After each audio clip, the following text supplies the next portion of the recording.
साथियों, ये मेरे बीच में गंगानगर जिले के अनूपगढ़ तहसील से हमारे बीच एक किसान साथी आए। ये सुभाष ओल्ड है साथी, इनका नाम है। और इन्होंने आयु जो आवास लोन से आवास जो अपने बैंक तो बोल नहीं सकते, आयु एक फाइनेंस कंपनी है, दुकान मान लो, उससे इन्होंने लोन लिया था 5 लाख रुपए का लोन। कौन से सन में लिया? 2017 में। जब लोन दिया तो ये टेलर की दुकान करते थे, ये टेलर की दुकान करते थे। इनकी दुकान पर अभी भी है, खुद कंपनी चल करके आई, ये कंपनी के पास चल करके नहीं गई। कंपनी ने आकर के इनको स्कीम बताई कि आपको आवास लोन दे देंगे, आपको सस्ते दरों पर दे देंगे, कम रेट पर दे देंगे। इनको उड़ जा करके इनको ये कहा कि 82 पैसे ब्याज पर हम आपको लोन दे रहे हैं, मात्र 82 पैसे पर। ये कहा तो इनको 5 लाख का लोन किया, 4,70,000 इनके खाते में आए।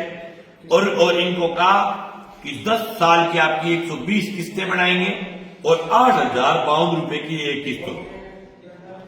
अब क्या है, उसके बाद आ गई जी कोविड के अंदर इनकी एक किस्त ड्यू हो गई। एक किस्त ड्यू होने के बाद इन्होंने 8,000 वाली किस्त को बढ़ा करके कर दिया 8400 रुपए की, क्या 8400 रुपए की कर दी।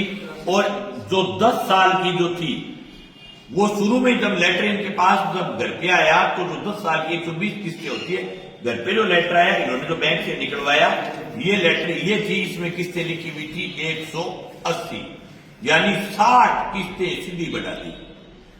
इस आदमी ने किस्तें भरी है, ये 5 लाख का 5,90,000 रुपए 70 किस्तें ये आदमी भर चुका है। अब इस आदमी ने किस्तें भरनी कर दी भाई बंद।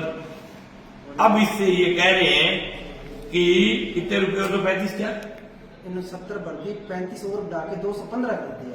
अब इन्होंने 180 की भी 215 किस्तें कर दी है। मेरा कहने का मतलब ये है भाई साहब कि आवास फाइनेंस की हालात ये है कि आप कितने पैसे दे दो, आपकी फाइल सलटने वाली नहीं है। ये लुटेरों की एक दुकान है, आप कितने ही देते रहो। ये क्या कि जाड़ है, उस जाड़ में जो आदमी उलझ गया वो बाहर नहीं निकल सकता। अभी एक किसान आया था, वो कह रहा था कि उसकी 66 में किस्तें थी, उसने 99 भर दी। जब 99 भर दी, पहले 99 का कहा, फिर 99 भर दी तो 101 कर दी, फिर उसने 101 कर दी तो उन्होंने 106 किस्तें बढ़ा दी। ये इस प्रकार की अब एक प्रताप सिंह नाम से उनका कोई आवास फाइनेंस का है, वो क्या धमकी लेके गए, वो कह रहा है ये खुद कोई कोर्ट में चला गया, डीआरटी ने इनके खिलाफ मेरे के साथ इतने ब्याज की बात करके इतना ब्याज लूट लिया, ये धमकी दे रहा है। मैं खुला चैलेंज कर रहा हूं, ऐसे नौजवानों को धमकी देने की जरूरत नहीं है। आप धमकी में दीजिए भाई, आपका डोर है, आपकी औकात है। हमने पूरे राजस्थान के किसान को जागृत करने का काम किया है। ये आदमी आज से आपकी किस्तें नहीं भरेगा। क्यों भरे भाई? जो आपसे लिए थे उससे ज्यादा आपको दे दिए, आपका कोई मामला खत्म होने वाला नहीं है। आपने बात की थी 120 किस्तों की, अब आपने किस्तें कर दी 205, 215। आपका डोर ही नहीं है, ये लुटेरी कंपनी है, दुकान है। किसान और नौजवान जो खेती किसानी का जो खून और पसीने की कमाई का एक एक रुपया इकट्ठा करता है, ये आदमी मजदूरी करता है, अपनी दुकान चलाता है। इसकी दुकान की पूरी मेहनत ये जिंदगी भर के लिए लूट करके खा जाएंगे, उसके बाद हम इसको नो डिजिट नहीं देंगे। इसलिए ऐसी दुकानों का विरोध करें। डीआरटी कोर्ट में ये भी गया था, डीआरटी कोर्ट में वो भी गए, हालांकि उनका भी डीआरटी कोर्ट में कुछ नहीं बनता, इनका भी डीआरटी कोर्ट में कुछ नहीं बनता। अब सवाल ये है कि सरफेसी कानून में अगर वहां का कलेक्टर कार्रवाई करता है तो हम आएंगे ताला तोड़ने के लिए, वहां ताला तोड़ेंगे और वहां की किसान सभा भी ताला तोड़ेगी। और कोई भी सूरत में इस किसान का जो है, अनूपगढ़ का गांव कौन सा आपका?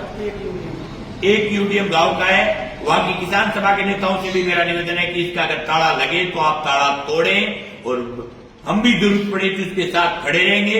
और आसपास के गंगानगर जिले के और किसानों से भी निवेदन है कि वहां की आवास और आयु, एसके, बजाज, इनोवा कैपिटल, ये सब दुकानें जो भी काश्तकार घरों में बैठ करके लूटीज रहा है, तो तमाम लोग इनकी किस्तें सही नहीं ले रहे हैं, वहां लड़े अड़े और जायज ब्याज जो 80 पैसे, 82 पैसे, 90 पैसे, इससे ऊपर कहीं भी ब्याज नहीं दे।